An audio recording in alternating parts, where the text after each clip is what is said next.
আর জেলা হলো পিরোজপুর আর উপজেলা কাউখালী। কাউখালীতে শুরু করেন একেবারে যেখান থেকে মনে আছে, যেভাবে বলতে ইচ্ছে করে। আচ্ছা, আমার আমার বাবা যখন আমি ক্লাস 4-এ পড়ি তখন আমাদের যে ব্যবসাটা ছিল সেটা ক্লোজ হয়ে যায়। আমাদের কাঠের ব্যবসা ছিল আমাদের, যে আমাদের সমিল ছিল। তখন আমি বড়, আমাদের বাসায় আমি আমার মানে ছেলে মেয়েদের মধ্যে বড়, আমি বড়। কয় ভাই বোন ছিলেন আপনারা? আমরা 3 বোন 1 ভাই। 3 বোন 1 ভাই। তখন আমরা 2 বোন 1 ভাই ছিলাম, 1 বোন ছিল না। আচ্ছা। তারপর আমরা 4 ভাই বোন। আমরা এরপর আমাদের ব্যবসাটা বন্ধ হয়ে যাওয়াতে আমার বাবার চাকরির অল্প টাকা বেতনে আমাদের চলছিল না। ব্যবসা বন্ধ হয়ে যায় কেন? ব্যবসাটা বন্ধ হয়ে যায় পারিবারিক কারণে। আমার যৌথ ছিল, একাই করেছিল। পরে আমার বোন মানে আমার ফুপুর হাজবেন্ড আসেন, তারপর আমার চাচারা ছিলেন, এসব কারণে পারিবারিক কারণে আর কি ওটা হয়ে যান আর কি। ওকে ওকে। আচ্ছা, তারপরে আমরা চিটাগং চলে যাই। কেউ জানে না আমরা কোথায় আছি। চিটাগং চলে যাই, ওখানে আমরা 1 বছর থাকি।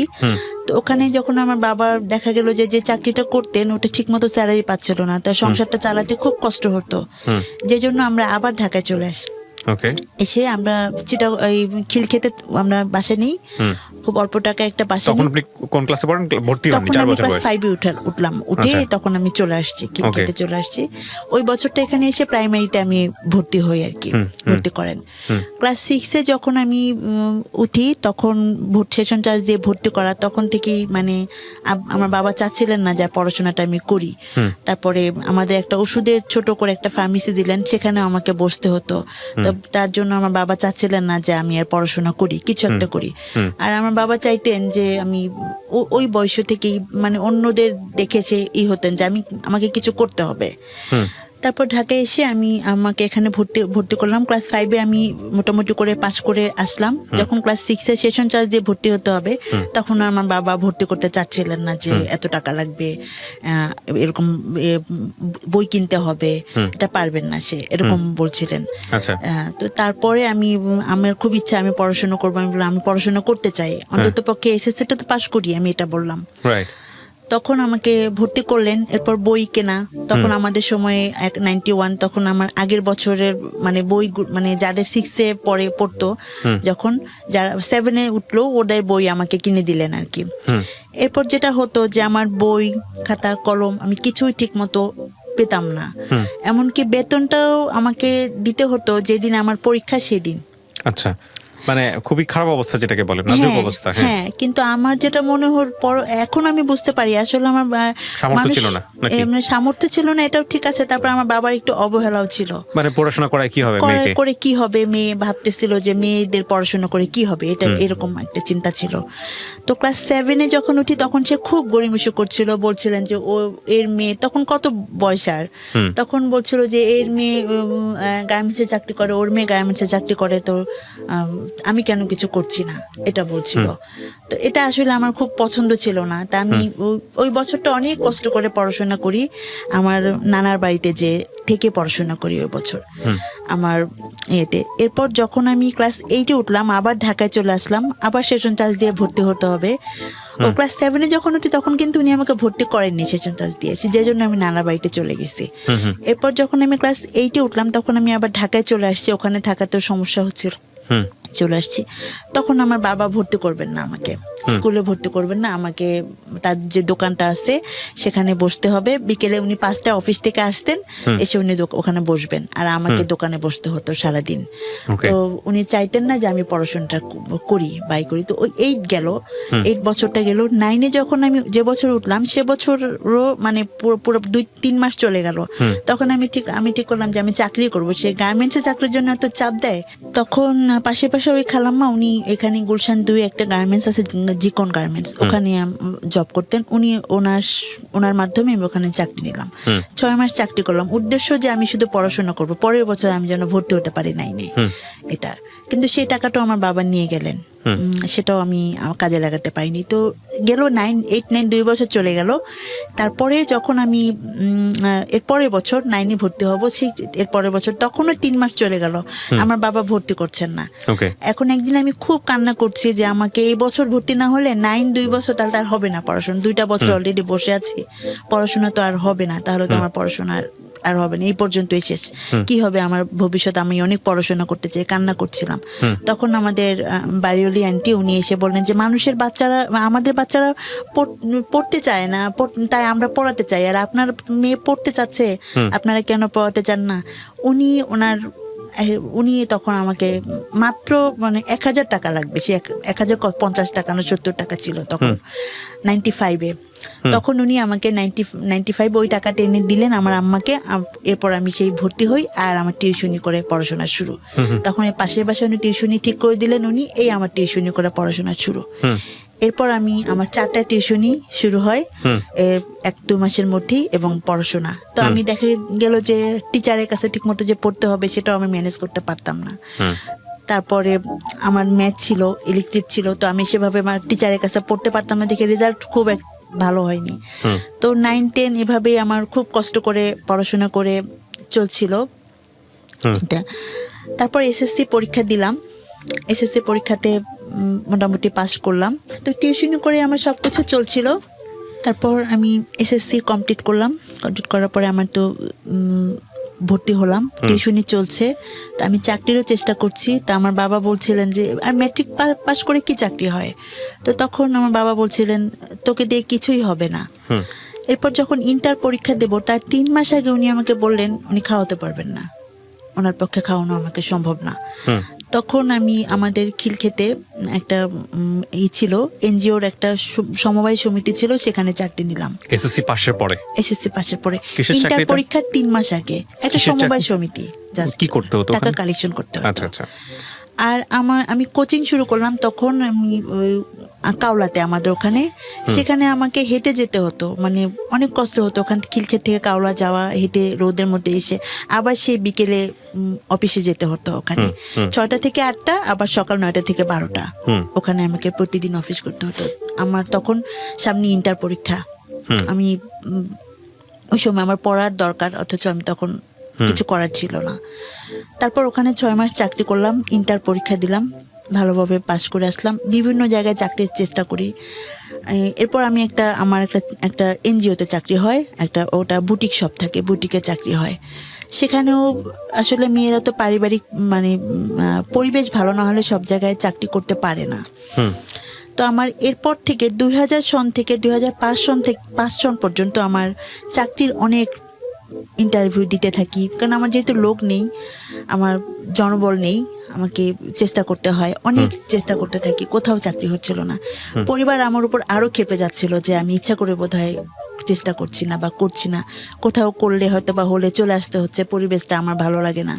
এরকম আমার দেখা গেল যে একটা পত্রিকা অফিসে চাকরি হয়েছিল, তারপর একটা এনজিওতে চাকরি হয়েছিল, দুস্থ স্বাস্থ্য কেন্দ্র, সেখানেও আমি 5 মাস করে থাকতে পারিনি, আমাকে সিলেট ট্রান্সফার করে দিয়েছিল। তাহলে ওখানে ট্রান্সফার করে যখন দেয় তখন আমার ওই সময় একটু অনিয়ম দেখে আমার খুব খারাপ লাগছিল, যে জন্য আমাকে ট্রান্সফার করে দিছে সিলেটে। তো তখন আমি যদি সিলেটে যাই আমার গ্রাজুয়েশন ডিগ্রি পরীক্ষাটা দেয়া হবে না, যে জন্য আমি এটা ক্যান্সেল করে দিলাম। তো ডিগ্রি পরীক্ষা তখন আমার টিউশনি তো চলছেই, এর মধ্যে যখন ডিগ্রি পরীক্ষা তখন রোজার মধ্যে আমার হঠাৎ করে ফর্ম ফিল আপ, আমি 2 দিন আগে জানি যে আর 2 দিন মাত্র সময় আছে ফর্ম ফিল আপের। তখন আমি আমার বাবাকে বললাম যে আমাকে কিছু টাকা দেন, আমি ফর্ম ফিল আপটা করে ফেলি, টিউশনির টাকা পেতে, রোজা তখন টিউশনির টাকা পেতে আর কয়েকদিন দেরি হবে। Form fill up for intermediate, এটা হলো গ্রাজুয়েশন।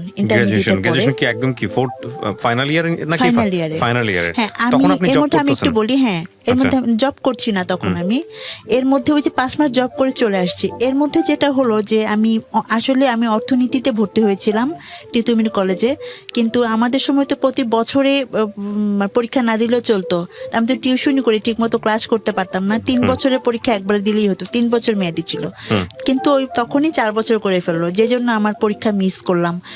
পড়ছিলেন আপনি ওই সময়টাতে? তখন আমি অনার্স ফার্স্ট ইয়ার নিয়েছিলাম অর্থনীতি। তারপর আমি নর্মাল পাস করছে বিএসএস আমি পরীক্ষা দিলাম, প্রাইভেট পরীক্ষা দিলাম, কিছু করার ছিল না যে বছরটা না মিস হোক, এই জন্য পরীক্ষা দিলাম। তো পরীক্ষা দেবো আর কি। তো তখন আমি পরীক্ষা দেওয়ার আগ মুহূর্তে আমার বাবার কাছে বললাম যে আমার কিছু টাকা লাগবে, আমি সে ফর্ম ফিল আপ করবো।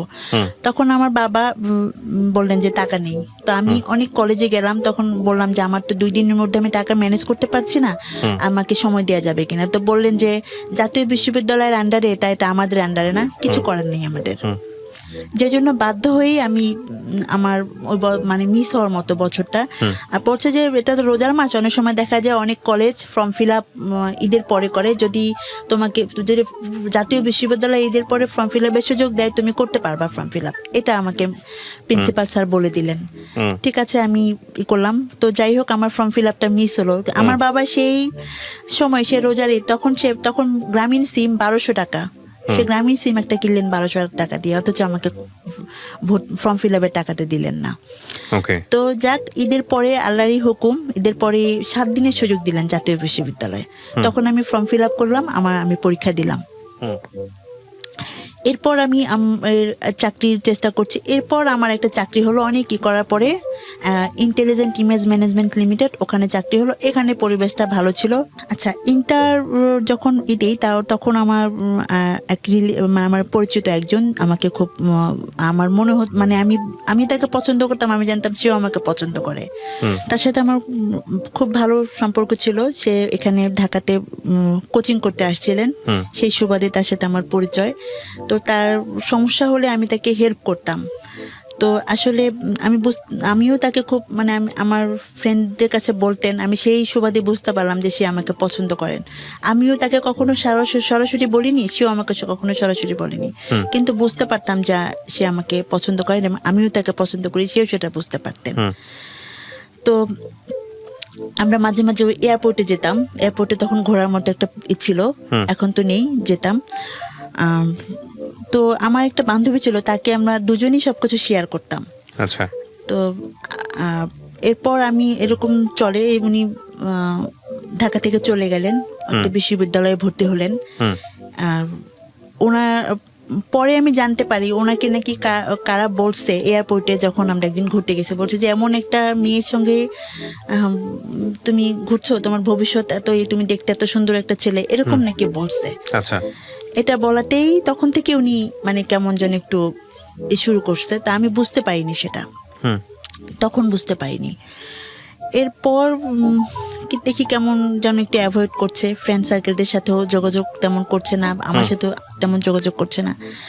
তারপর সবকিছু মিলিয়ে বুঝতে পারলাম যে সে আমাকে অ্যাভয়েড করতেছে, আসলে এটা হবে না। ডাইরেক্টলি কি আপনাকে এরকম বললো নাকি? হ্যাঁ, ডাইরেক্টলি বললো যে এটা সম্ভব। ডাইরেক্টলি ঘটনাটা কি ছিল, কিভাবে বললো? ডাইরেক্টলি বললো যে মানে সম্ভব না, এটা তার পক্ষে কন্টিনিউ করা সম্ভব না। আচ্ছা। যাক, তারপর আমিও মানে মনে মনে খুব আমি কষ্ট পেলাম। তারপর আমি মানে এরপর থেকে অনেক বছর আমি আর কখনো এই প্রেম ভালোবাসা নিয়ে ভাবিনি, বা ভাবছি যে না, আমার তো জীবন অনেক, আমাকে উনি বলতেন যে আমার কাছে নাকি শেখার অনেক কিছু আছে। হ্যাঁ, আমার কাছ থেকে উনি অনেক কিছু শিখছেন। উনি সবার সাথে মিশতে পারতেন না, মিশুক ছিলেন না। তার উনি বলছেন যে আমার কাছ থেকে নাকি উনি অনেক কিছু শিখছেন। আচ্ছা। এসব উনি বলতেন। যখন 4 বছর প্রেম করার পর ওনার সাথে আপনার ব্রেকআপটা হয়ে গেল বা ওনার সাইড থেকে অফ হয়ে গেল, তখন আপনি কি করছেন? তখন আমি ওই যে গ্রাজুয়েশন পরীক্ষার কিছুদিন আগে, এটা আপনার গ্রাজুয়েশন ফাইনালি পরীক্ষা দেওয়ার কিছুদিন আগে, বুঝে পর থেকে ওই যখন আমি 4 পড়ি, তখন সেই ব্যবসাটা যখন বন্ধ হয়ে যায়, এরপর সে কয়েকবার ব্যবসা চালু করছে এবং কয়েকবারই সে ব্যবসা করতে পারেনি, লস খেয়েছে। তো দেখা গেল এটা আমার উপর বেশি পড়তো, কারণ আমি তো সব পরিবারের বড়, আমাদের সবার উপরই পড়তো, আমাদের ফ্যামিলির সবার কষ্ট করতে হতো যে জন্য।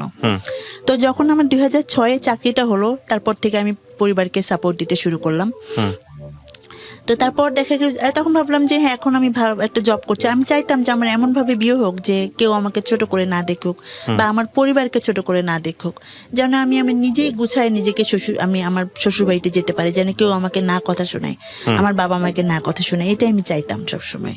তাহলে আমার যদি কিছু টাকা পয়সা থাকে, আমি সেভাবে একটা সাপোর্ট দিতে পারবো, একটু ভালো হবে। যখন আমি চাকরির পরে এরপর দেখা গেল যে ভালো, মানে বিয়ের প্রস্তাবও ভালো আসছিল না, আসলেও আমার বাবা মা ভালো করে দেখে খোঁজ খবর নিয়ে যে বিয়ে দিবে সেটা করছিল না। একটা বিয়ে আসলো, ভালো করে খোঁজ নিল না, কিন্তু বিয়েটা তো দুদিনের না। আমার মধ্যে একটা কেন যেন একটা চলে আসলো। আর তার চেয়ে আরেকটা হলো, আমার মেজো বোন নিজে পছন্দ করে বিয়ে করছে, সেই হাজবেন্ডও বেশি ভালো ছিল না, নেশা করতেন। তা আমার আরো ভয় করতো যে একটা ছেলের ব্যাপারে সিদ্ধান্ত নিতে খুব সাবধান নিতে হবে, যেন আমার বরটা মানে ভালো হয়, সবাই যেন বলে ভালো, সবকিছু মিলিয়ে টাকা পয়সা না থাকুক কিন্তু যেন সুন্দরভাবে সচ্ছলভাবে চলতে পারি। যে কষ্ট, আর্থিক কষ্ট যেভাবে আমি আমার পরিবারে করছি, যেভাবে কষ্ট করে পড়াশোনা করছি, এরকম যেন না হয় আমার ভবিষ্যৎ প্রজন্ম বা ভবিষ্যৎ, এটা আমি সবসময় চাইতাম। এরপর 6 সাল থেকে 12 সাল পর্যন্ত আমি 6 বছর চাকরি করছিলাম। এর মধ্যে আমার বাবা মা বা আমার বিয়ের জন্য ওভাবে আসলে করেননি, এখন ট্রাই ওভাবে করেননি।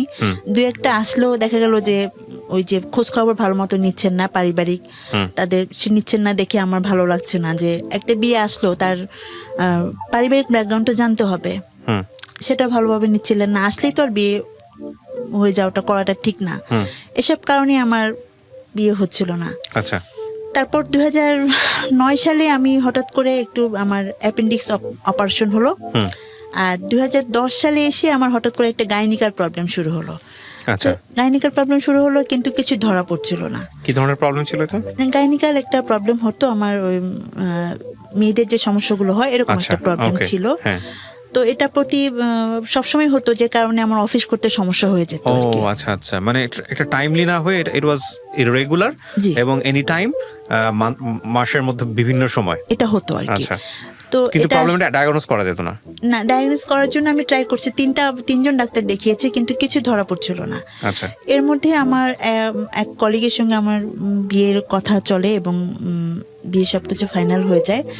তো 2012 সালের শুরুতে ঠিক হয় যে এপ্রিলে বিয়েটা হবে। ঠিক তখন প্রবলেম কন্টিনিউ করছে আপনার? তখনও কিন্তু আমার অসুস্থতাটা কন্টিনিউ আছে। ও জানতো বিষয়টা? হ্যাঁ জানতো। আচ্ছা। সবাই জানতো, অফিসে সবাই এটা জানতো। আচ্ছা।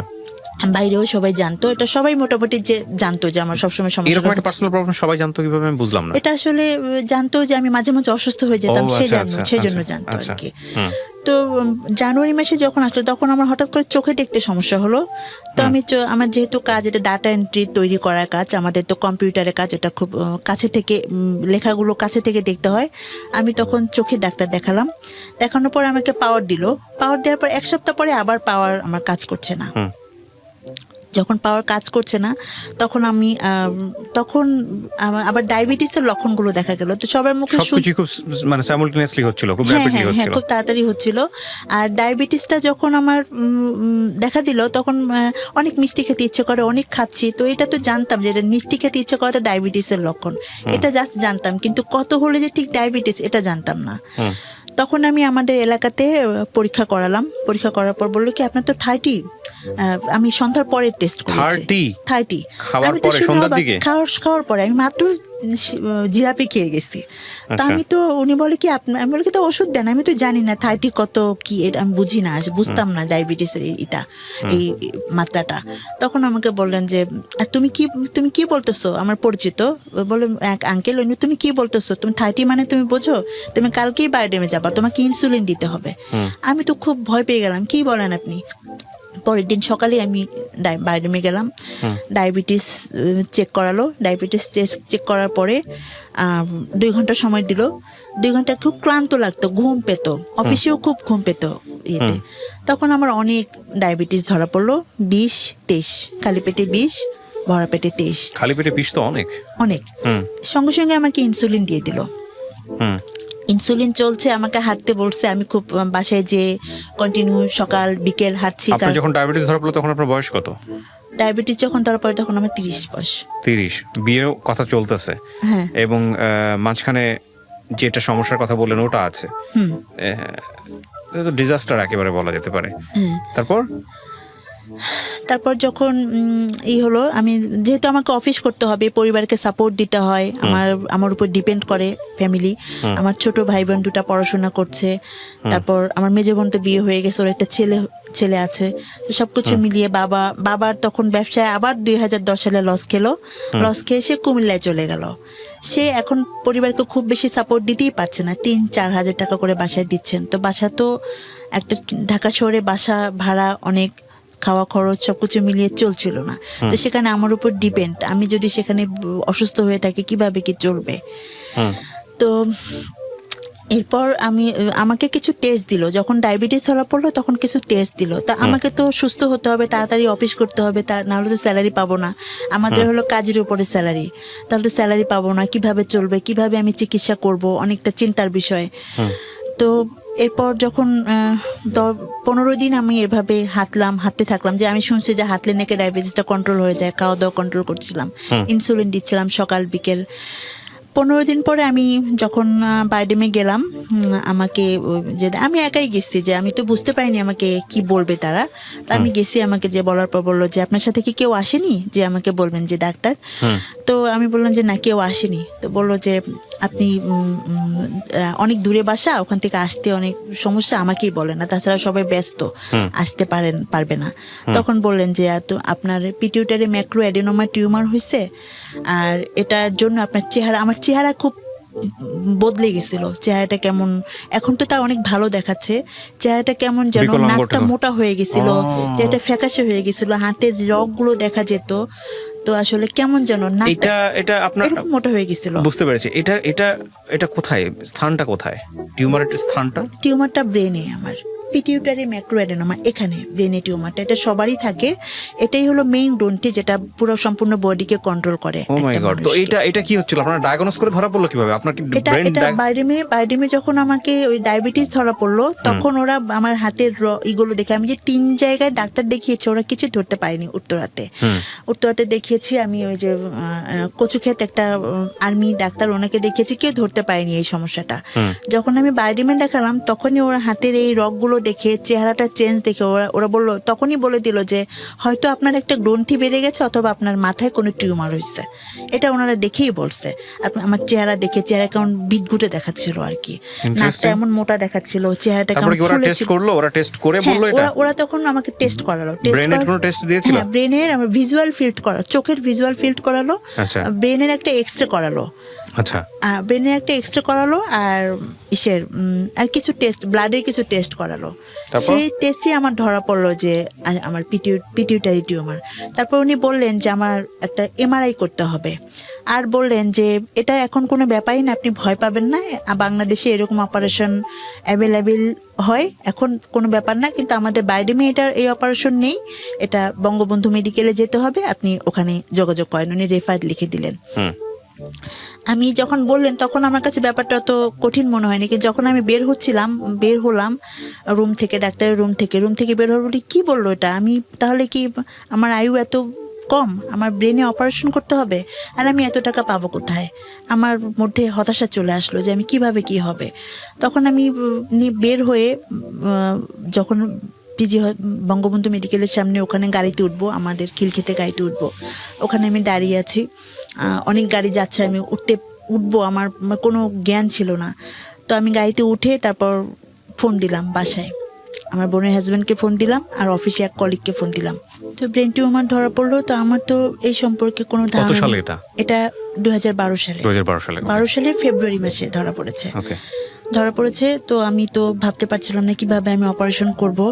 তা বাসায় জানালাম, তো বাসায় সবাই চিন্তায় পড়ে গেল। আর অফিসে এক কলিগকে জানালাম ফোন দিয়ে যে আমার এরকম অসুস্থ। যার সঙ্গে বিয়ে হওয়ার কথা ছিল, ও কি বলছিল? ও জানতো বিষয়টা? উনিও জানছে। উনি তখন আমাদের অফিস থেকে চাকরি ছেড়ে দিয়েছেন, তার এক বছর আগে চাকরি ছেড়ে দিয়েছেন, 11 সালে চাকরি ছেড়ে দিয়েছেন, উনি অন্য জায়গায় চাকরি করছিলেন। ব্রেন টিউমার, ডায়াবেটিস এবং পিরিয়ডিক্যাল প্রবলেম। জি, রাইট। তারপর তো ডাক্তার যেটা বললেন, আমার সব সমস্যা, যে সমস্যাগুলো হচ্ছিল চোখে দেখতে, সবকিছু আসলে টিউমারের জন্য হচ্ছিল। ইমব্যালেন্স হয়ে গেছে বডি। জি, সবকিছু ইমব্যালেন্স হয়ে গেছে। এখানে অনেক হরমোন আছে যেগুলো ঠিকমতো, একটা হরমোন এখন ঠিকমতো অনেক বেশি বেড়ে গেছে, বেড়ে যাওয়ার জন্য আমার চেহারার এই চেঞ্জগুলো আসছে, হরমোনাল ইমব্যালেন্স যেটাকে বলে। হ্যাঁ, জি। এরপর তো আমি কিভাবে অপারেশন করব, খুব চিন্তায় পড়ে গেলাম বাসায়, যে আমি কিভাবে কি করব। তখন আর তার 1 বছর আগে আমার আমি তো 97 পাস করেছি কুর্মিটোলা স্কুল, খিলক্ষেত। তো ওই কুর্মিটোলা স্কুলে আমার ব্যাচে যারা ছিল, ওরা তার 1 বছর আগে আমরা রিইউনিয়ন করেছিলাম। তো ওই রিইউনিয়ন করাতে ওই তখন অনেকের সঙ্গে পরিচয় হয়, অনেক ছেলেদেরকে চিনতাম না, মেয়েদেরকে শুধু চিনতাম, ছেলে মেয়ে যেহেতু আলাদা ছিল। তখন অনেক ছেলেদের সাথে পরিচয় হলো এবং জানলাম যে আমার ক্লাসের একসাথে আমরা পড়াশোনা করছি। ওরা সবাই এগিয়ে আসলো আমার সেই ওরা যখন জানলো যে আমার এরকম এত বড় অসুখ, আমার বাসে আসলো, কয়েকজন ফ্রেন্ড আমার বাসে আসলেন, এসে জানলো যে এই অবস্থা, তখন বললো যে এরকম তো কেউ আমাদেরও হতে পারে, আমরা সবাই পার্টিসিপেট করব, এরকম আমাদেরও হতে পারে। অথচ ওরা কিন্তু ওদের নিজেদের বাড়ি, ওদের কোনো কিছুর অভাব নেই। তারপরও যখন এটা বললো তখন আমি মানে কাঁদবো না হাসবো আসলে, যে আল্লাহ এত বড় মানে দয়াময়, চিন্তা করার যে যেখানে আমার কোনো উপায় নেই যে আমি অপারেশন করব। ওরা আমাকে বেশ হেল্প করলো, তা আর অফিস কলিগরা সবাই মিলে হেল্প করলো। তখন আমি প্রস্তুতি নিলাম অপারেশন করার জন্য। এমআরআইটা করলাম, এমআরআইটা করার পরেই আমি প্রস্তুতি নিলাম। তো ফেব্রুয়ারি, মার্চ, এপ্রিলের 20 তারিখে আমি শেষ পর্যন্ত সিট পেলাম। সিট পেতে যে বঙ্গবন্ধু মেডিকেলে বঙ্গবন্ধু মেডিকেলে সিট পেতে যেও সিট সহজে পাচ্ছিলাম না, কারণ এখানে তো সহজে সিট পাওয়া যায় না। তখন আমার ফ্রেন্ডরা ওরা সবাই, তার মধ্যে কিছু মানুষের নাম না বলেই নয়, ফিরোজ, তানিম, মাসুম, রিগান, তারপর শিরিন, রুকু সহ আরো অনেক ফ্রেন্ড আছে যারা এগিয়ে আসছে আমার এই দুঃসময়ে আমার পাশে থাকছে।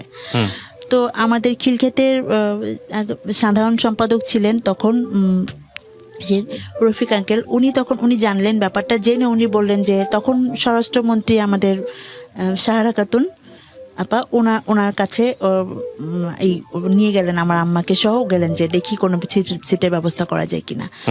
যাওয়ার পরে উনি তখন স্বরাষ্ট্রমন্ত্রী উনি নিজে ফোন দিয়ে বলে দিলেন, তখন ভিসি প্রাণগোপাল দত্ত স্যার বঙ্গবন্ধু মেডিকেলের, অনেকে বলে দিলেন।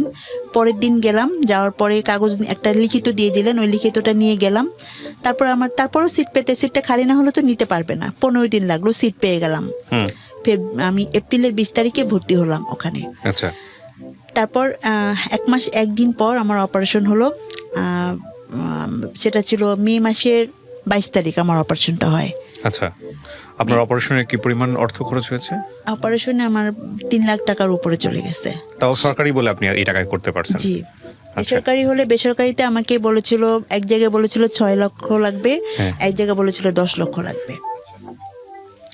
তো 3 লক্ষ টাকা আমি ওখান থেকে সরকারিভাবে আসলাম। ভাবলাম যে অপারেশন যখন হলো, অপারেশন যখন হওয়ার আগে আমার আবার একটু স্বভাব ছিল মানুষের করা, ওখানে সবার জন্য দেখা গেলো আমাকে ওষুধ দিয়ে ঘুমাতে বলতো, আমি ঘুমাতাম না, আমি ছুটোছুটি করতাম, অন্যদের খুব চেষ্টা করতাম যারা গ্রাম থেকে আসে তাদেরকে হেল্প করার জন্য। তো আমি অপারেশন হওয়ার পরে কি হবে এরকম একটা ভয় তো থাকি, সবারই থাকে। তা আমার খুব মনোবলটা ছিল। আমার টেস্টগুলো ওখানে এক এক জায়গায় করতে হয়, অনেক পিজি হসপিটালের যেহেতু টেস্ট, বঙ্গবন্ধু মেডিকেলের টেস্টগুলো এক এক জায়গায়, সেগুলো দৌড়দৌড়ি করে করতে হয়, করলাম। তারপর আমার অপারেশনটা হলো। যখন আমার অপারেশনটা সাকসেস হলো, তখন আমার মনে হলো যে আমি নতুন জীবন পেয়েছি, তাহলে আমার সবকিছু স্বাভাবিক। আমি বুঝতে পারিনি যে আমার জীবনটা অন্যরকম হয়ে যাচ্ছে, অস্বাভাবিক হয়ে যাচ্ছে, সেটা আমি বুঝতে পারি। চলবে, এত ব্যয়বহুল খরচ। তারপর কিছুদিনের মধ্যেই জানতে পারলাম যে বিয়েটা হচ্ছে না, বিয়েটা ভেঙে গেছে, মানে যেহেতু অসুস্থ, অসুস্থ এরকম, এটা বিয়ের সম্ভব না। এরপর আমি চাকরিটা করছিলাম, অফিসে সবাই খুব হেল্প করছিল। অপারেশনের 3 মাস পরে আমার খুব অসুস্থতা দেখা দিল। তো তখন আবার গেলাম হসপিটালে। যাওয়ার পরে এই শুরু হলো নিয়মিত চেক আপ। বলছে সবসময় চেক আপে থাকতে হবে, যখনই কোনো হয় চেক আপে থাকতে বলছে, তাহলে আমি সুস্থ থাকতে পারবো, এটা আমাকে বলছে। তা আমি নিয়মিত চেক আপে থাকি। যখন মাথা ব্যথা শুরু করতো তো যেতাম, যাওয়ার পরে বললো একটা এমআরআই করলো। তো ভাবলাম যে আবার কিছু রয়ে গেল, কি যেন হয়েছে। বলছে 5 বছর পরে আবার অপারেশন করা লাগতে পারে। তখন আমার ওই যে গ্রন্থিটা বেশি ছিল, একটা হরমোন যে বেশি ছিল, গ্রোথ হরমোন, ওটা অপারেশনের আগে 50 ছিল, অপারেশনের পরে কমে 11 হয়েছে। আচ্ছা। বঙ্গবন্ধু মেডিকেলে 11, পারডিমের 13 এরকম হয়েছে। তো তারপর যখন এখন ওরা চায় এটা মেয়েদের 2-3 আসতে হবে, 5-এর মধ্যে থাকতে হবে এই হরমোনটা, সেটা এখন 11-13 এরকম। এটা বললাম এই কারণে, পরে এটা লাগবে এটা। তো এরপর যখন হলো এরকম খুব বেশি অসুস্থ হয়ে গেলাম, তখন দেখলো যে ওখানে ব্লাড জমে আছে। যেখানে টিউমারটা ছিল ওখানে ব্লাড জমে আছে। তো এটা ওষুধের মাধ্যমে কিছুদিন রিমুভ করা যাবে, তো ওষুধের মাধ্যমে ওটা রিমুভ করা গেল। তারপর আমি আবার অফিস করছি, আবার বিয়ের প্রস্তাব আসে, তো বিভিন্ন বিয়ের প্রস্তাব আসে, এই অসুস্থ বলেই চলে যায়। তারপর আমার চেহারা চেঞ্জ আসছে, আস্তে আস্তে আস্তে আস্তে বুঝতে পারলাম যে আসলে আমি আর স্বাভাবিক অবস্থায় নেই। সমাজ, তারপর পরিবার, তারপর আত্মীয় পরিজন, সবার কাছে আমি যেন কেমন একটু বোঝার মতো হয়ে যাচ্ছি, মানে তাদের অ্যাটিটিউডে। হ্যাঁ, তাদের অ্যাটিটিউডে আমি এটা বুঝতে পারছিলাম। তো 1 বছর 5 মাস, মানে 1 বছর পরে আমাকে আবার হসপিটালে ভর্তি হতে হলো। তখন আমার আবার মাথা ঘোরালে কি সমস্যা, কারণ আমার তো এখন ব্রেনে একটা সমস্যা হয়ে আছে, টেনশন হয়। আবার বারডিমে ভর্তি হলাম। এবার বারডিমে ভর্তি করে বললো যে ব্লাড দিতে হবে, আমার হিমোগ্লোবিন অনেক কমে গেছে, 5.6 হয়ে গেছে, ব্লাড দিতে হবে। তখন আমি 4 ভাগ ব্লাড দিলাম, দিয়ে সুস্থ আমি আবার যে অফিস শুরু করলাম। 10 দিন আমি ভর্তি ছিলাম, কয়েকদিন ছুটি কাটালাম, আবার অফিস শুরু করলাম। এই ক্ষেত্রে যেটা বলবো, আমার অফিস আমাকে অনেক হেল্প করছে আমি অসুস্থ থেকে, খুব কাজের ব্যাপারে। তারপর 1 বছর 5 মাস পরে আমার ওই যে গ্রোথ হরমোনটা ওটা আবার বেড়ে যেতে থাকলো, 21 হয়ে গেছে। তখন আমাকে ডাক্তার বললো এটা তো বেড়ে গেল, তো আবার অপারেশন করতে হবে। তখন আমাকে একটা গ্রোথ হরমোনটা কন্ট্রোল করার জন্য ট্যাবলেট আছে, ওই ওষুধটা দিলেন। তো সেই ওষুধটা যখন আমি খেতে দিল, তো আমি 1 মাস খেলাম। 1 মাস খাওয়ার পরই আমার হতাশা শুরু হয়ে গেল যে আর কি হবে। আমি দেখলাম যে আমার ভবিষ্যৎ নেই, সবার মতো আমার ফ্রেন্ড সার্কেলটা সবার ছেলেদের বিয়ে হয়েছে, মেয়েরা বিয়ে করছে, সবারই বিয়ে হয়ে গেছে। তারা আমার লাইফটা কেন এমন হলো, আমি কেন বোঝা হয়ে গেলাম সবার কাছে। সমাজে সবাই কেউ আমাকে দেখে খুব কষ্ট পাচ্ছে, কিন্তু পেছনে যে আমাকে নিয়ে বদনাম করতেছে। এই যেমন অসুস্থতা আমার নিজের দান, আমি নিজে নিয়ে আসছি আল্লাহর কাছ থেকে চেয়ে। আমার বিয়ে হচ্ছে না, এটাও আমার দোষ, সবকিছু আমার উপর মানুষ বলছিল দোষ। তো এটা আমি মেনে নিতে পারছিলাম না, বিভিন্ন কারণে মেনে নিতে পারছিলাম না, আমার খুব কষ্ট হচ্ছিল। তা আমি অনেক হতাশায় চলে গেলাম। তখন আমি ওই ওষুধটা, ডাক্তার বলছে ওষুধটা তাদের পরামর্শ ছাড়া মিস করা যাবে না। আমি অনেক ওষুধ তাদের পরামর্শ ছাড়া বন্ধ করে দিলাম, যে আর ওষুধ খেয়ে কি হবে, আর বেঁচে থেকে কি হবে, আমার জন্য মৃত্যুটাই শ্রেয়। ঠিক তার 6-7 মাস পরে, মানে আমার ঠিক অপারেশনের 2 বছর পরে 14 সালে এই আমার ওই ওষুধটা মিস করার কারণে আমার ওই হরমোনটা বেড়ে 30 হয়ে গেল। তখন আমাকে যেটা করলো যে এখন রেডিওথেরাপি দিতে হবে, এছাড়া কোনো উপায় নেই। রেডিওথেরাপিটা না, শুধু আমার ভুলের জন্যই রেডিওথেরাপিটা দিতে হলো। রেডিওথেরাপিটা রেডিওথেরাপিটা যখন দিলাম, তখন মহাখালী ক্যান্সার হসপিটালে রেডিওথেরাপিটা দিলাম। ওখানে আমি থেরাপিটা দিচ্ছিলাম, 30টা থেরাপি দিলাম। 30টা থেরাপি দেওয়ার পর তখন আমার কিছু সাইড ইফেক্ট শুরু হলো, বেশ কিছু রেডিওথেরাপির যে সাইড ইফেক্টগুলো হয়, আমি বেশ অসুস্থ হয়ে গেলাম। এবং তার থেরাপিটা শেষ হওয়ার পরে 2 মাস পরে আমার আবার হসপিটালে ভর্তি হয়ে টেস্ট করে দেখবে কি করতে হবে। এরপর থেকে যেটা হলো, প্রতি বছরই আমাকে হসপিটালে ভর্তি হতে হতো। তো ওই 3 মাস পরে যখন আমি ভর্তি হলাম, তখন আমাকে দেখলো যে ব্লাড আবারও কমে গেছে অনেক, আর ওই হরমোনটা কিছুটা কন্ট্রোলে আসছে। যখন ব্লাড কমে গেছে, তখন ওই ব্লাড দেওয়ার জন্য অনেক ট্রাই করলো। 3 ব্যাগ ব্লাড আমার যে দিল, কিন্তু ব্লাড নিচ্ছিল না শরীরে, কোনোভাবে ব্লাড দিতে পারছিল না। তো যখন আমি ওই রেডিওথেরাপিটা, তখন আমি বাসায় বসে থাকতাম, অফিস নাই। ওই সময় আমি ছোটবেলা থেকে লিখতাম, কিন্তু লেখাটা ওভাবে পত্রিকাটা ছোটখাটো এমনি লিখতাম, কিন্তু এটা যে কখনো মানে ওইভাবে লিখবো ভাবতে পারিনি। যখন আমি দেখলাম যে আমি একা হয়ে যাচ্ছি পারিবারিক কারণে, সামাজিক কারণে, সবকিছু, তখন আমি আমার কথাগুলো লিখে রাখতাম, খাতায় লিখে রাখতাম হাতে। তো এরকম লিখতাম। তো তখন আমি যখন রেডিওথেরাপিটার সময় আমার বেশিরভাগ লেখাটা ওই সময়টাই লিখছি। তারপর যখন 3 মাস পর হসপিটালে ভর্তি হলাম, ওই সময় যখন হসপিটালে ব্লাডটা নিচ্ছিল না, তারপর আমি আরো বেশি আমার লেখাগুলো আরো লিখলাম যে আমি তাহলে কি আমি আর সুস্থ হব না। এরপর আস্তে আস্তে করে আরো অসুস্থ হয়ে গেলাম। রেডিওথেরাপি যখন আমাকে ব্লাডটা দিতে পারলো না, তার 2-3 মাস পর আবারও হসপিটালে ভর্তি করে এবার একটা ইনজেকশন দিয়ে তারপর আমাকে ব্লাডটা দেওয়ার চেষ্টা করলো। এই সময় যখন ব্লাডটা দিল, ব্লাডটা নিল, তো ঠিক তখন বইমেলা চলে আসছে। বইমেলা চলে আসার পরে তখন আমি বইমেলায় গেলাম, বড় একটা প্রকাশনা, তাদের সঙ্গে কথা বললেন যে আপনি কি লেখাটা হাতে লিখছেন না কম্পিউটারে লিখছেন? আমি বললাম আমি তো হাতে লিখছি। বললো আপনাকে কম্পিউটারে টাইপ করে তারপর আমাদের কাছে মেইল পাঠান। উনি ফোন নাম্বার দিল আর একটা মেইল অ্যাড্রেস দিলেন। তো আমি তখন সেই নাম্বারটা এরপর আমি আমাদের অফিসে ইংরেজিতে টাইপ, বাংলা টাইপ না, বাংলা টাইপ শিখলাম। আমি শিখে বাসায় যেহেতু দোকানে এত টাকা দিয়ে করার মতো আমার ছিল না। যখন আমার খুব ইচ্ছে যে আমি বাঁচি আর যাই করি, আমার জীবনে তো ভবিষ্যৎ নেই আমি জানি, কিন্তু তারপর আমি যেন একটা বই করে যেতে পারি, আমার জন্য একটা লেখা আমি যেন লিখতে পারি। আমি সবসময় বই মেলায় যেতাম প্রতি বছর। আমার খুব ইচ্ছে হতো যে আমি কখনো পাঠক না, আমি লেখক হিসেবে যেন কখনো বই মেলায় যেতে পারি।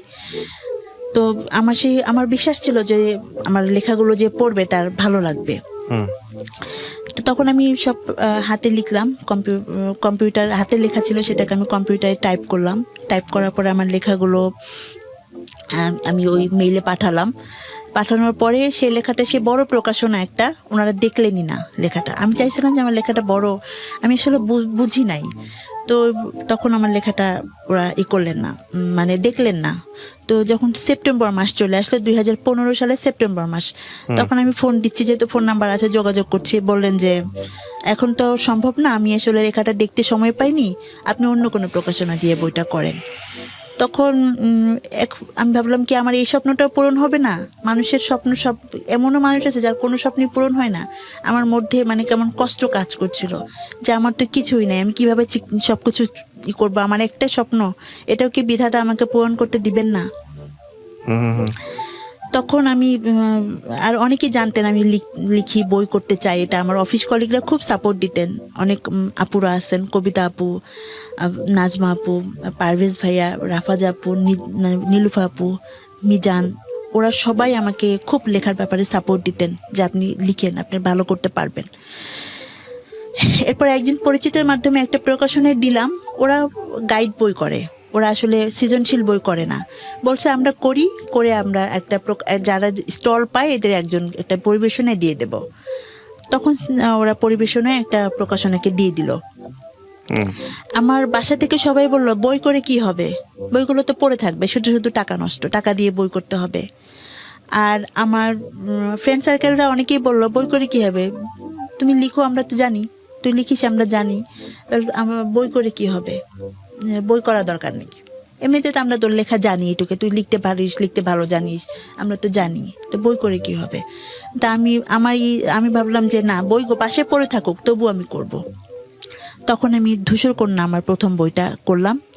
তো যখন বইমেলায় আমি যেতাম 2016 সালে, তো যেহেতু যে প্রকাশনীতে পরিবেশনায় ওরা আমার বইটা করেনি, ওরা তো ভালো করে আমার বইটা করতেন না, সেলের ব্যাপারে চেষ্টা করতেন না। আর নতুন একজন, আমি বুঝলাম যে নতুন ওখানে অনেক আছে আমার মতো, কার বই, ওখানে যারা পুরাতন, যারা খুব ভালো নাম করা রাইটার, ওদের বই সবাই কিনবে। আমি ওখানে আমার বই কেউ হয়তো ওভাবেই করবে না। ঠিক তখন আমার যে ট্রিটমেন্ট করেন বঙ্গবন্ধু মেডিকেলের একজন বড় ডাক্তার, বিভাগীয় প্রধান, এন্ডোক্রাইন হরমোনের ট্রিটমেন্ট করেন উনি, ফরিদুদ্দিন স্যার।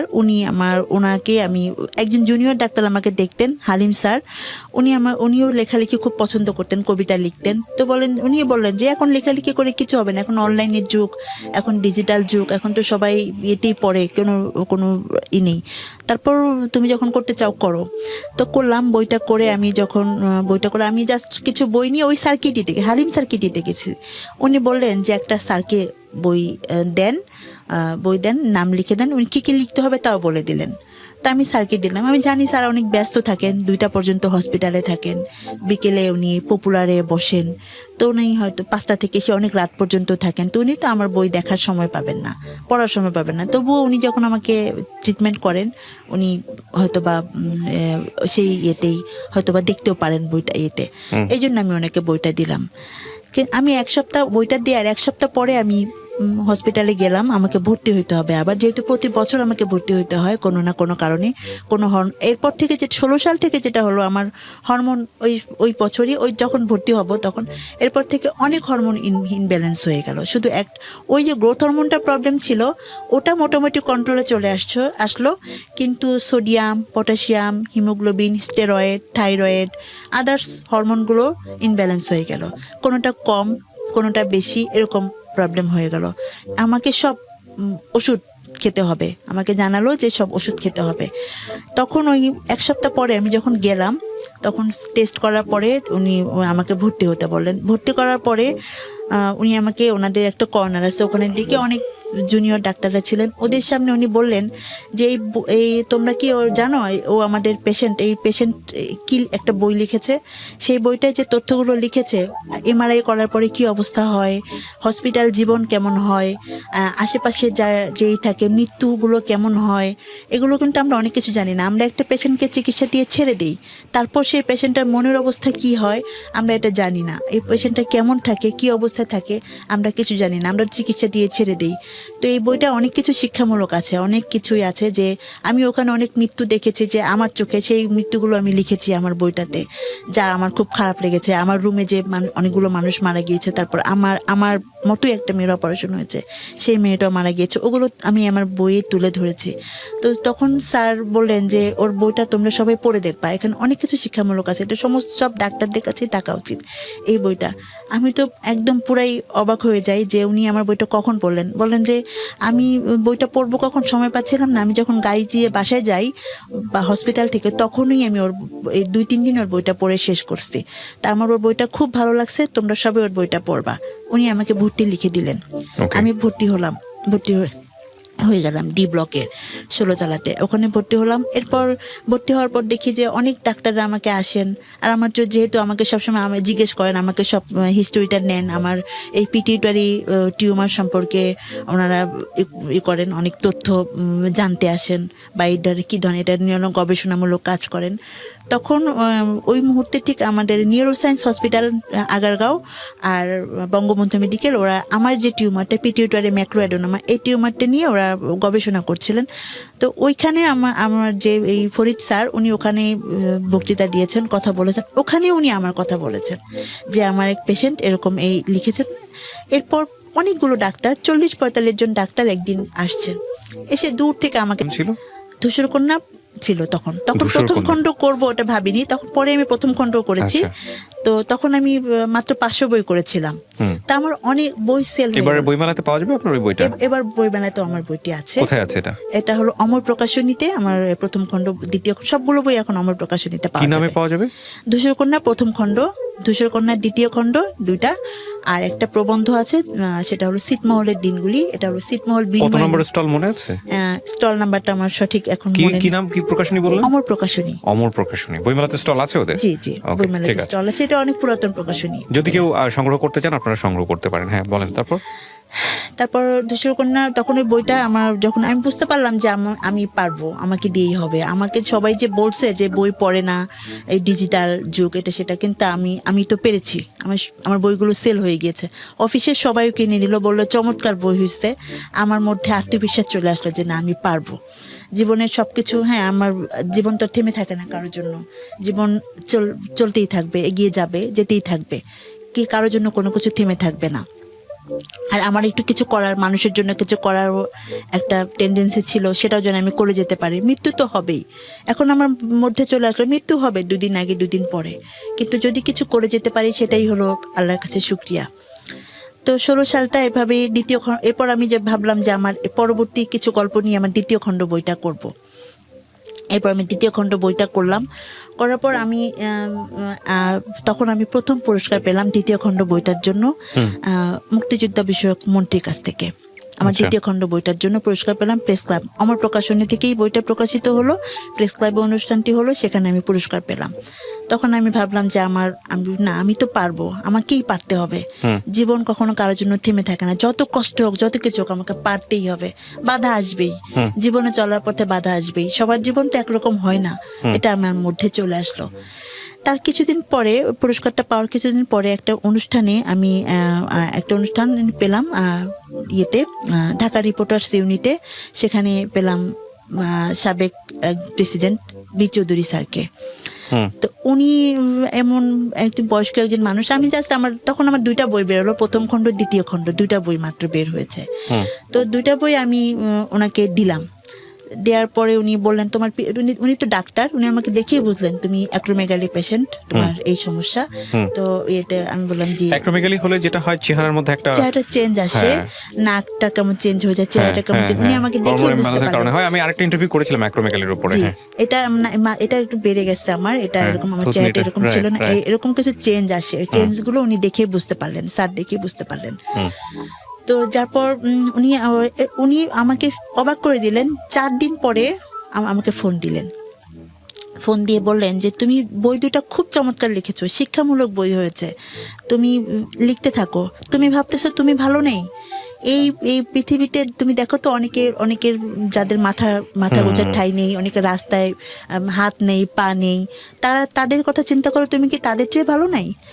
তোমার যে বন্ধু ফ্রেন্ড সার্কেলটা ভালো আছে, তুমি তাদের চিন্তা করতেছো? তুমি দেখো না যারা ভালো নেই তাদের কথা চিন্তা করো, তুমি কি তাদের চেয়ে ভালো নাই? যখন তুমি কেন ভাবতেছো তুমি ভালো নেই? তুমি বই লিখতে পেরেছো, তুমি এমন অসুস্থতা নিয়ে লিখতে পেরেছো, এটা তো পারারই কথা না। তোমার তো এখন অনেক সমস্যা হওয়ার কথা, সমস্যার মধ্যে তুমি যে পেরেছো, তোমার যে শখটা তুমি পূরণ করতে পেরেছো, এটা তো অনেক বড় একটা পাওনা। তুমি কেন ভয় পাচ্ছ? আমি এটা বুঝলাম না। উনি আমাকে অনেক কিছু বললেন এবং বললেন তুমি বাসায় এসো, আমি তোমার সঙ্গে পরে একসময় কথা বলবো। উনি আমাকে আধা ঘন্টা অনেক কিছু বুঝালেন। আমি অনেক কান্না করলাম যে তাহলে আমি পারবো, আমাকে দিয়েই হবে। স্যার যখন উনার মতো মানুষ অনেকেই আমার বইটা, আর যেটা হতো তখন আমার বইটা অনেকেই দেখা যায় যে ফ্রেন্ড সার্কেলদের মধ্যে বাইরে অনেকেই বলতো কি যে সময় নেই, বই পড়ার সময় নেই, বই এখন পড়ে কে? তা আমার নিজেরই খুব খারাপ লাগতো এসব ইয়েতে। তো তখন আমার আত্মবিশ্বাসটা আরো বেড়ে গেল যে না আমি পারবো, আমাকে দিয়েই হবে। 16 সাল গেল, এরপর এভাবে আমি আবার নতুন বই লেখা এতে থাকলাম, জবও করতেছি। আমার ওই যে অফিসে ছিলাম ওখানে জবও করতেছি, অসুস্থ থাকি। তারপর ওনারা আমাকে অনেক স্যাক্রিফাইস করেন, অফিসে সবাই একটু অসুস্থ হলে আমাকে বাসায় পৌঁছে দেওয়ার ব্যবস্থা করেন, তারপর আমার বই নেন, এভাবে আমার চলছিল। তো 17 সালে এসে আমার এক ফুপু, আমাদের গ্রামের এক ফুপু রুহিয়া হাসি, ওই ফুপু উনিও ট্রিটমেন্টে যাবেন ইন্ডিয়াতে। তখন উনি বললেন, যেহেতু আমি সুস্থ হচ্ছিলাম না, ব্লাড দিতে হচ্ছিল, প্রতি বছর ভর্তি হতে হয়, তো উনি বললেন আমি তোকে একটু দেখি, ঠিক আমি যাব দিল্লিতে, তোকে নিয়ে যাই। ওখানে যাওয়ার পর আমি জানতে পারলাম যে আমাকে একটা ইনজেকশন দিতে হবে, যেটা অনেক কস্টলি, ওটা বাংলাদেশে অনেক দাম, আর ওখানে ওটা 30 থেকে 35 হাজার টাকা পড়ে আর কি খরচ। ওটা 6টা ইনজেকশন দিতে বললেন। তো তখন আমি এত টাকা কোথায় পাবো? আমার বই সেল চলছিল, অফিস সবকিছু মিলিয়ে। তখন ওই ফুপুই আমাকে হেল্প করেছেন ওই 6টা ইনজেকশনের ব্যাপারে, সবটুকুই উনি অনেকের কাছ থেকে কারেকশন করে দিয়েছেন, নিজে দিয়েছেন। এভাবে আমার 6টা ইনজেকশন দেওয়ার পর মোটামুটি সুস্থ। আমি ভাবলাম এরপর যখন ছিটমহল নিয়ে যখন 2015 সালে যে এটা দেখলাম টিভিতে, দেখলাম যে ওখানে ওটা আমাদের দেশেরই এমন একটা অংশ যেটা ভারতেরও না, বাংলাদেশেরও না, ওরা কত অবহেলিত। তখন ওদের চেয়ে তো আমি অনেক ভালো আছি। ওদের ভোটার আইডি নেই, ওদের কোনো পরিচয় নেই, ওরা হসপিটালে ভর্তি হতে পারে না, ওরা পড়াশোনা করতে পারে না, ওরা এত অবহেলিত ছিল এত বছর। আমার খুব কষ্ট লাগলো। তখন মনে হলো যে আমি ওখানে যাব, আমি ওদেরকে নিয়ে লিখবো, ওদের কাছ থেকে তথ্য নিব, জানবো। আমি 21 চ্যানেলে, তারপরে এটিএন বাংলায় নিউজ দেখলাম। তখন যে নিউজগুলো দেখে আমার খুব খারাপ লাগলো যে আমি যাব ওখানে, যে আমি তথ্যগুলো নেব। এরপর আমি ছিটমহল গেলাম, দাসিয়া ছড়া, সেই নাগেশ্বরী, ওখানে গেলাম। ওখানে যে থেকে সে তথ্যগুলো নিলাম, নিয়ে ছিটমহলের সেই তথ্য নিয়েই একটা বই লিখলাম, একটা বই করলাম, প্রবন্ধ করলাম, ছিটমহলের দিনগুলি, সেই বইটার নাম দিলাম। সেখানে বর্তমানে বাংলাদেশের মানচিত্রের কি অবস্থা, তারপরে মানচিত্র আমাদের বেড়েছে, গবেষণা করে সেই বইটা আমি করেছি। আল্লাহর কাছে শুকরিয়া যে অসুস্থ অবস্থায় করতে পেরেছি। ওই বইটা করার পরও আমি একটি পুরস্কার পেয়েছি, ছোট একটা পুরস্কার পেয়েছি। তো এভাবেই ওই বইটা আমি 18 সালে আমার বইটা পাবলিশড হয়। এরপর বইটা হাসানুল হক ইনু স্যার, উনি বইটার মরুকোন্মোচন করেন। মরুকোন্মোচন করার পর উনি বলেন যে বইটাকে আমি পেতে পারি ওই ইয়েতে? অবশ্যই, তার হাতে বই ছিল, বইটা নিয়ে গেছেন। তো যাক আমি বুঝলাম যে আমি পারবো, আমাকে থেমে গেলে চলবে না, যত বাধা আসুক। এর মধ্যে এখন আমি ওই ইনজেকশনগুলো দেওয়ার পর আমি আর অফিস করতে পারছিলাম না, অফিসটা একদমই করতে পারছিলাম না। মাঝে মাঝে খুব অসুস্থ হয়ে যায়, আবার কত স্যাক্রিফাইস করবে। 2012 সাল থেকে শুরু করে 2017 সাল পর্যন্ত 5 বছর অনেক স্যাক্রিফাইস করেছে অফিস আমাকে। তো তারপর আমার বই কিনেও অনেক সহযোগিতা করে অফিস। 17 সালের যখন 18 সালে বইটা করলাম, এরপর 18 সালে আবার এরকম হসপিটালে ভর্তি হলাম, আবার অসুস্থ হই। এখন আমাকে চিকিৎসা কে করবে, কিভাবে করব আমি চিকিৎসা? তখন আমাদের কিছু রিলেটিভদের মাধ্যমে আমার বইগুলো বিভিন্ন জায়গাতে, আর সেই আমার যে ডাক্তার উনি বেক্সিমকো কোম্পানি থেকে বিভিন্ন কোম্পানিতে বলে দেন, তো আমার বইগুলো সেল হয়। এভাবেই আমি তখন আমার চিকিৎসাটা চালিয়ে নিচ্ছিলাম। চিকিৎসাটা চালাতে হবে। আর আমাকে আমার বাবা বলেছে খাওয়াতে পারবে না, 17 সাল থেকে বলছে খাওয়াতে পারবে না। সে তো তাকে সেই 10 সাল থেকে অল্প টাকা চাকরি করছে, অল্প টাকা স্যালারি পাচ্ছে, সে দিয়ে সে করছিল না। আমাদের বাসাটা চলে আমার ভাই বোন, আমার বাবা সবাই মিলেই এখন আমি কি করি, এভাবে চলে এখন সংসারটা। বাসা ভাড়া আমার ভাই বোন বর্তমানে আমার হেল্প করছে, ভাই বোন মিলে বাসা ভাড়াটা দিচ্ছে। আপনি এখন জব কিছু করেন? না, আমি এখন কিছু করছি না। এখন আমি অনলাইনে একটু টুকটাক কাজ করি। আর তারপর যখন ছিটমহলের দিনগুলি বইটা করলাম, প্রবন্ধটা করলাম 18 সালে, এরপর আমি আবার 18 সালে হসপিটালে ভর্তি হতে হলো। আপনার এই গল্পটা আপনি রেডিওতে কেন বললেন? আমি চাই যে অনুপ্রেরণা হিসেবে কাজ করুক, যে মানুষের জীবন অনেক বাধা আসবে। আপনি নিজে ফ্রাস্ট্রেটেড হন না? হ্যাঁ, হই। তারপর আমি আবার নিজেকে ঠিকই আমি আমার ফ্রাস্ট্রেটেড হওয়ার পর আবার মনে হয় যে না, আমি পারবো, এটা হই। এখন আর হই না। বোঝেন কিভাবে নিজেকে? আমি নিজেকে বোঝাই যে না, তারপর তো এটা জীবন তো থেমে থাকবে না, চলতেই হবে। কিছু যদি করে যেতে পারি ভালো কাজ, সেটাই বা কজন পায় আজকের এই রাইট। বলেন। হ্যাঁ, বলেন। আমার মতো করে আমি যেভাবে ভাবছি সমাজকে নিয়ে, সেটা একটা সুস্থ মানুষ নাও ভাবতে পারে। আমি অসুস্থ নিয়ে যেটা করতে পারছি, একটা সুস্থ মানুষ সেটা নাও করতে পারে। তারপর তো আমি এখন প্রতি বছর যদি একটা বই করতে পারি, সেটাই বা কম কিসের? এটাও তো আমার জীবনে একটা বড় পাওয়া। এই গল্পটা আমি যখন শুনছিলাম, আমি বিভিন্ন রকমের কাজ করতে করতে সাধারণত গল্প শুনি। এটা আমার একটা সিক্রেট আমি আজকে বলি। আপনি দেখছিলেন আমি মোবাইল টিপছিলাম। জি। এটা আমি খুব সচেতন ভাবেই করি। কেন করি জানেন? তার কারণটা হচ্ছে, আমি যখন রেডিওতে গল্পটা শোনাবো দর্শকদের বা শ্রোতাদের, ওরাও আমার মতো মোবাইল টিপতে শুনবে, কিংবা ওরা অন্য কাজ করতে করতে শুনবে। খুব অ্যাটেন্টিভ লিসনার যারা আছে তারা একদম খুব মনোযোগ দিয়ে শুনবে, সবকিছু কাজ ফেলে রেখে। কিন্তু আপনার গল্পের শক্তিটাই হলো আমাকে মোবাইল থেকে সরিয়ে নিয়ে আপনার গল্পটা শোনানো। এটা যদি আপনার গল্পের মধ্যে কিংবা যিনি গল্প বলছেন তার মধ্যে যদি থাকে, তাহলে আমি মনে করি আমাকে যদি অ্যাটেনশনটা নিতে পারে, আমার দর্শকদের বা শ্রোতাদেরও অ্যাটেনশন নিতে পারবে। সেই অর্থে আপনারা যখন গল্প বলেন, আমি বিভিন্ন রকমের কাজ করি, মোবাইল টিপি, এটা করি ওটা করি, কনসেন্ট্রেশন আমি দেই না। মানে একজন শ্রোতা যেভাবে করবে আমি ঠিক সেভাবেই করি। এবং সেই জায়গাটা যখন দেখি যে আমার মোবাইলেতেই কনসেন্ট্রেশন থাকতেছে না, আমার কনসেন্ট্রেশন যিনি বলছেন তার দিকে চলে যাচ্ছে, তারপর আমি ধরে নিই যে না, এটা খুবই ইম্পর্টেন্ট একটা গল্প। সেদিক থেকে আপনার গল্প প্রাথমিকভাবে পাস। দ্বিতীয়ত, এই গল্প আমার জন্য নতুন না। এই ধরনের গল্পগুলো আমি রেডিওতে সবসময় প্রচার করেছি, আমি শুনেছি মানুষের কথা, প্রচুর শুনেছি, প্রচুর প্রচারও করেছি। কিন্তু যদি আপনার না পাওয়াটাকে আমি বড় করে দেখি, যে এই সংসার জীবন তো হলোই না, এক অর্থে স্বপ্ন ছিল। একজন মানুষকে ভালোবেসেছিলেন, সে চলে গেল চেহারার কারণে। পরের জনকে ভালোবাসলেন বা সম্ভাবনা তৈরি হয়েছিল, একটা স্বপ্ন দেখেছিলেন, সে চলে গেল শারীরিক অসুস্থতার কারণে। তারও আগে আপনার লেখাপড়াময় জীবন, সেই জীবনে আপনার ফ্যামিলি আপনাকে সাপোর্ট করতে চায়নি পড়াশোনা করার ব্যাপারে, কিন্তু আপনি নিজের মতো করে করেছেন। তারপরে যদি আমি আসি, সেটা হলো আপনার অসুখের জীবন, এবং সেখানে আপনি ব্রেন টিউমার থেকে শুরু করে কত কি আপনি নিজের মতো করে মানুষের কাছে হাত পেতে হোক, যেভাবে হোক না কেন, আপনি ট্রিটমেন্ট করিয়েছেন এবং আপনি এখনো সার্ভাইভ করছেন, ফাইট করছেন। আপনার এই গল্পটা ইতিহাসের পাতায় লেখা থাকবে না, কিন্তু আপনার মতো অসংখ্য নারী বাংলাদেশে আছেন যারা নিজের জায়গাটা থেকে নিজেকে স্টাবলিশ করার জন্য, নিজেকে টিকিয়ে রাখার জন্য প্রতি মুহূর্তেই ফাইট করছেন।